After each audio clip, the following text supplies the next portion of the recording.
when I walk in, if the door is closed, I got questions. Like, I'm just gonna bust in. Do we Right, gotta 'cause take we the don't door close off? the First of doors all, in the this door house. shouldn't be Right? closed. Right, we That's don't Yeah, close it. there's doors no, in this house. No, not yeah, at all. none.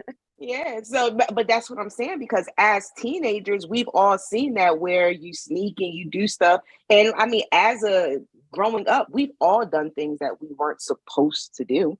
But as a parent, you have to make sure that if you do encounter something like that, like you're level headed, Mm. you understand, yeah, we may be taking the door off the hinges today, but like I need you to understand that, Wow. this is why, and this is why I'm trying to keep this from you, because you do have a future ahead of you.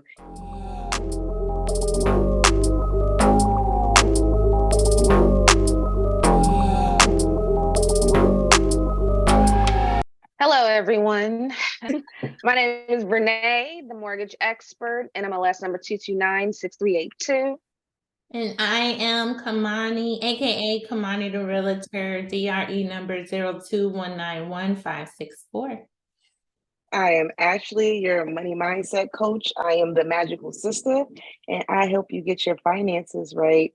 I don't even have a number. I'm gonna have to make me up a number. And together you have come to the Rheal Unwind, where the real ones come to unwind and to discuss life, love, entrepreneurship, and most importantly, motherhood or parenthood.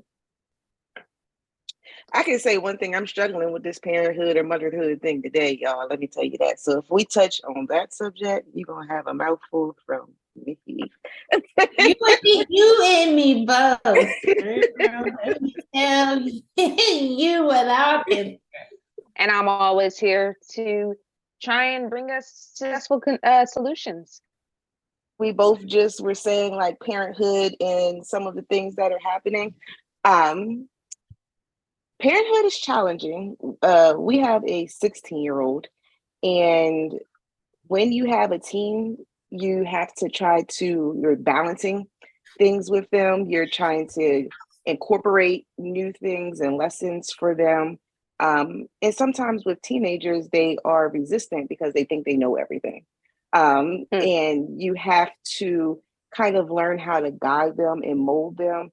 Sometimes it's loud, sometimes it's silent, but these are lessons that I feel like I'm learning right now. I have some successes, I have some losses, but I feel like the more that I go, I mean, I feel like I'm winning. So, question for you: how was it today? With like today being Valentine's Day, did you run into any? It's not. I don't want to say issues, but did you run into like any scenarios where your son was like, "Hey, mom, I want to grab a teddy bear and some candy for this girl"? Like, do you encourage that kind of behavior, or is it like a no? We don't even celebrate this holiday, man-made holiday, or what? So for us, we don't really celebrate the man-made holiday. He didn't come to us and was like, "Hey, I have a Valentine," or I want to get somebody something.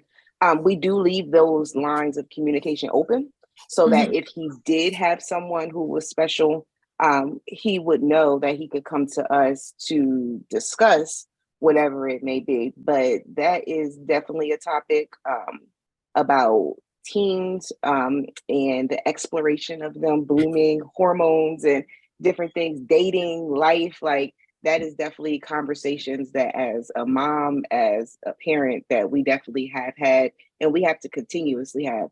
I'm 35. I don't want to be a grandma. So we have these conversations. I think we're actually pretty good right now. I've asked him, hey, do you have any interest in any girls? And it's kind of like, yeah. We even go as far as, asking him who he gets his advice from. Do you more so get your advice from male friends or from girlfriends? And he actually said that he talks to girls. He just doesn't have a girlfriend at the moment. Though we don't typically celebrate, the man-made holidays, Valentine's Day, because love is something that should be expressed daily for us, and we try to do that on a regular. Okay. What about you? Because you have a teenage son too, right? I'm flowers and gifts that I haven't experienced before. My daughter, she was kind of ravaging through the cabinet and she seen some candy, and so she wanted to eat it, and before she did, she went around and asked like, who got this candy? Lord and behold, it was my son who snuck out to the store to get this girl some candy. So she's like a little digger. So she went up there and got all the information out of him. Come to find out, he had a girlfriend that I had never even knew about. Yeah, he brought some candy, and I asked him, I said, hey, do you mind if you set something up? Maybe I can meet this little girl, get to know a little bit about her. He showed me a picture of her. I'm like, oh, okay. And so my brother drops him off at school. He asked him, could he stop at the store this morning to get some flowers? Oh, he's doing it big time. Right? I said, I have flowers. I didn't even get a cord, but flowers. So my brother took us to the store to get a flower. He was like, we're not doing the hook bouquet. You will get a flower. So he got a flower with his candy, and he took it to the girl. And then he came home with 3 teddy bears. And she got me, his sister, and him a teddy bear. And I was like, oh, okay, well, thank you. But I would still like to meet her. We got some stuff we need to discuss. What are your intentions with my baby first? Right. Like I need to know, because we got this thing called future, and it's looking mighty bright, honey. I don't want you messing nothing up over here. So yeah. I come in as, the bonus mom, but do you find it difficult being a boy mom? Kind of nip it in the bud right there, like, hey, I gotta have this blunt talk with you, because I know you're probably going to do it anyways, but these are the possible outcomes of, whatever you may. When you're a boy mom, you have to be blunt. Like and that's just me, period. Yeah. Boy or girl, I'm blunt. Yeah. Like, look, this is what it is. This is what's gonna happen. I gave him the same speech. Like, hey, look, I'm not saying you're doing it. I'm praying you're not doing it. But if you are, however, please come to me. Or you ain't even got to come to me if you feel more comfortable going to your uncle. You can go to him, but we're going to set you up so you can protect yourself in your future. Because like you said, this is just the first girl. I'm encountering all of this in the mask of 2 days. 2 days. And I've been, so I'm working on it. Like I said, I'm waiting for the day that I really get to meet the girl. Like, no bad intentions or anything. I just want to sit down with her, talk to her, see where her head is, and what she foresee going on. And that's important to do when you have children who are coming into like dating. You want to be able to meet that other person so that you can kind of see what kind of background they come from, like where is their mind at. You want to set it up, especially when they're so young. Like you want to also have that conversation with like their parents so that you know what's going on. Like I remember when I was young and I had my first real boyfriend, like I had to my mom was on the phone like, hey, Ashley's on her way. Just know that she's on her way there. So you don't have that time where there's no adult or no supervision around, because that's when the things don't want to happen. That's when it happens, is when there isn't any type of adult supervision or just knowledge that the other child is there. So that, when I walk in, if the door is closed, I got questions, like I'm just gonna bust in. Then we gotta take the door. First of all, the door shouldn't be closed. Right. We don't close doors in this house. None. Yeah. So, but that's what I'm saying, because as teenagers, we've all seen that where you sneak and you do stuff. And I mean, growing up, we've all done things that we weren't supposed to do. But as a parent, you have to make sure that if you do encounter something like that, like you're level-headed, you understand, we may be taking the door off the hinges today, but like, I need you to understand that, this is why, and this is why I'm trying to keep this from you, because you do have a future ahead of you. And when you do make these decisions, you have, like you said, you have 3 outcomes. Either you can get something, you can have a baby, or nothing can happen. If you want to play Russian roulette with just 3 options and 3 outcomes, I can't stop you, but I want to make sure that you're prepared, so that like, this is what comes along with it. Because all 3 of those, 2 of them are life changing, they change. And I don't even want to gamble. I don't want to gamble with me, because I'm not even done raising my 2. I'm definitely not about to. That's a you problem at this point, because you know what I mean? I'm at the wit's end. I got an 8 and a 14-year-old. I'm so close. I can taste it. You're not about to mess with that for the both of us, sir. Right? Like I didn't come too far. So let you mess this up for me. Right. Like we're not gonna do that here, sir. No. I think the most scary thing about it is the fact that we do have to have these conversations, even though we're like, oh my gosh, they're so young, they're just preteens. That's how we may feel. However, due to the things that they see on TV nowadays, the music that's being played, their peers, what they may be seeing on social media, you have to have these conversations because we know a lot of young moms, and hell, our moms were young moms. And so we do try to take these precautions so that we know, hey, son, I don't want to say that I have your future planned out, but I want you to have some say in your future and in planning that future out. I don't make it hard on both of us. Like, please don't. But and go ahead. Like going from a boy to he's been good. Like I can honestly say I have a really good kid. It's just he's learning how to be a teenager, just like I'm learning how to be a mother to a teenager. So it's a learning experience for the both of us, and I'm just trying to make him feel as comfortable as I possibly can to want to come to me with any questions or any comments, concerns that he may have with everything that's going on, given, his body's changing and, puberty's taking place and hormones are just through the roof. Like, so I'm trying just continue to pray for me. It is like, as mothers, it is hard for us, especially when we have sons, to be able to have these conversations with them because we don't know what it's like to be a man. We don't know how to explain it. But when you are either a single mother, you're in, a same-sex relationship, whatever it may be, like, it's hard having these conversations because it's like, how do I explain to you how this feels and how, what this is? And when you wake up and like, what is going on? Like, why is it standing tall? Like, I can't explain that to, you trying to explain it to your son. It's uncomfortable because it's coming from you as a mom and as a woman. Yeah. So you have to have like this open communication. You have to let your children know, like, this is a safe space. And whatever happens here, just know that I'm never going to put you in danger.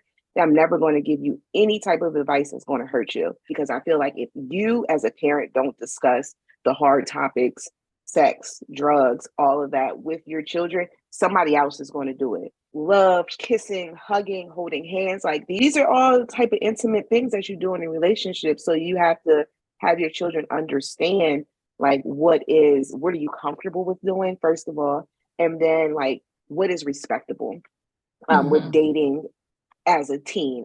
I kind of lean on whatever male figure I have around too, which typically is my brother. But I think, I know with my daughter, it'd be a way smoother conversation because I know, you know what I mean? I could go in depth about why this happened, what's going to happen, how it's going to feel. But the guy, I'm just like, we can learn together. We can pick up a book. We can go down to Barnes and Nobles and see what all this is about. So, yeah. It is important to have positive male role models, even if it's not dad. Sometimes like having an uncle or a brother, or like having a positive male role model that you can go to, that they can go to feel comfortable in, that won't steer them wrong. Because there are some guys out here who you be like, I don't want you to give my baby advice about how to get across the street, let alone let alone how to, like, navigate and move through life. So it's very important to find a network, especially if you're a mother raising sons, like finding a network of men to pour into them so that they understand what it is to be a man. So I feel that our brother is actually a really good source, because I know when we're having issues with our son, I typically go to our brother as well and say, hey, can you give some of your perspective on how he can eliminate some of these obstacles so that they actually won't become obstacles, or, some of these perspectives or viewpoints. Just reassure him that, like, hey, it seemed fun now, but that's really not the route to go. One of the things that we actually did was, even with gun control, we took the curiosity out of guns by joining a gun group, a gun organization with Black male figures. And that really turned into a positive, because you know what? There's some kids where you can just tell them, hey, the stove is hot, don't touch it. And then you got them kids that got to go out and touch it just to learn that the damn stove is hot. Like, yeah, like I wasn't just saying it just to say it. But I mean, that's life. Like, that's life. And because I'm the same way. Sometimes I can really listen and take heed to what it is that you're saying. And sometimes I just got to get out there and see for myself. So. Yeah. It also help you see that the apple doesn't fall far from the tree. So they say that the best way to ever. Hold on now. What you trying to say? I'm looking like the best way to damn apple tree. Best way to view yourself from a younger perspective is to have children and watch them go through a lot of the mishaps that you went through and see how they handle them. You know what though? It's so crazy because, like, me, I was a slow bloomer. Like, I was late. I was late. I was more focused on sports and everything else. I wasn't worried about no boys or nobody at 14. Like, I was focused on sports. Our first thing I said is, damn it, we need to get him involved in something. That's what I just said. We just had that conversation. I just signed up our son for all kind of shit. Girl, that was a water polo. It ain't even no pool at the school. Look, we signing your ass up for you everything. about to play golf? Right. Something. Get your ass out there and do something. When I say I just sent him the spring sports sign up stuff, which one you playing? Because you have to do something. Something. We ain't making happen. Nothing. You got too much. Like you with a girlfriend. You got too much time on your hands. Way too much. You got too much time on your hands. About to busy this schedule right up. Right. I got them pulling him out of class just to do shit. Like what? But yeah, but like you said, Vernae, like that shows us sometimes seeing the things that our children go through, and the things that we have to parent them on or like guide and mold them on, that helps us grow. Because we either see where we need to start to be more involved and more engaged with them, but then we also see like some of the things that we need to change in ourselves, because they are a reflection of us. So we kind of learn, and we're learning together. Like you said, Camani, like this is your first time having a teenager, right? I ain't never had a 16-year-old. So to learn, what's going on and how to have these healthy conversations with them so that we can steer them the right way. That's very, very important. I want him to know too, like, baby, it's work. My son, he a little lazy. That's how I try to discourage him. Like, my girl, it's gonna be work. That's maintenance. Right there with her. The stuff you're gonna have to do. She gonna need somebody to carry them books, them bags, them backpacks every holiday. You're gonna have to come out the pockets. Christmas coming. You got everything else. She gonna want something. Son, you sure you want to sign up for this? You sure you want to sign up for this? Huh? Things like open the door for you? Yeah, for me and his sister, yeah. He opens up like the car door, he pumps the gas. He does things that I asked him. But also too, like you were saying, it's a learning experience for me as well, because it for sure taught me patience. Like with my daughter, it's different. I can tell her something and know that she's gonna get it done. Or even if I blow up, she's okay, mom, okay. Like she'll get it done. My son, if I blow up, I will lose him completely. Like I have to watch my reaction with everything. So I have to really come to him when I'm level-headed and just talk to him. Like with my daughter, I can be flying out the check, girl, she's different. But with him, I gotta look, son, look, this is where you messed up. This is where you went wrong. This is what we need to do to fix it. Like, it's just night and day. My daughter, I'm like, what did you do? She's like, okay, boom. You ain't even got to say nothing. Just get the yelling or pretend like you yelling. She gonna figure it out. She gonna fix everything. She gonna put it back the way she found it. But my son, he's like, He throwing up all the puzzle pieces. Nah, that's on you. I ain't got time. It's like I ain't got time for this. But that helps you too. That helps you become more of a patient person. That helps you work on some of those, some of those things that you have to work on when you have to.